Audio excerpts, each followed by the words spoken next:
Poštovani dame i gospodo, sve vas lijepo pozdravljam u ime udruge Baština i dobrodošli na večerašnju izložbu naziva Uskrs 2010. pod naziv Uskršnje čestitke i šarena jaja. Evo, iz narednog vidjet ćete zašto ova, mislim da ste vidjeli već dijelom, a i vidjet ćete još kroz par izjava zbog čega je ova izložba i zanimljiva i dobra i neobična i rijetka.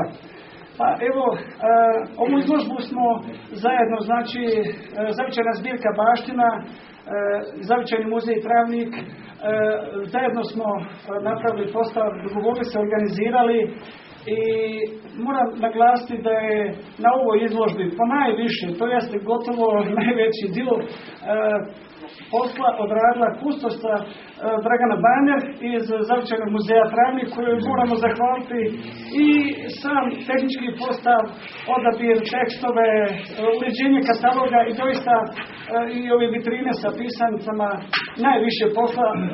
Možda će nešto propustiti, ali sigurno da se odmah zna da je to najviše posla Dragana Banjer. Evo, samo da ukažem na par crtica zbog čega je ovo značajno. Ovaj način i do sada je bilo izlaganje uskršnjih čestitki, međutim,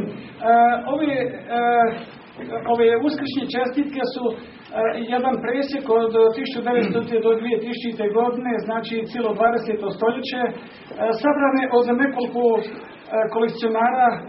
Znači ima tu, da kažem, odmah iz Zavičajne zbirke Baština, Zavičajnog muzeja Travnik, a odmah zahvaljujem se Zavičajnom muzeju Travnik, naravno na mnogim stvarima u tehničkog postava i ostalog, ali evo da naglasim i ove vrijedne kolekcionare kojima se zahvaljujem.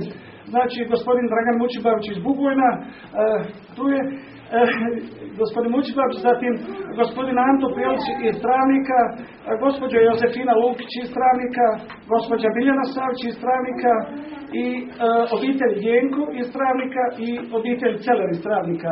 Doista zahvaljujem im se.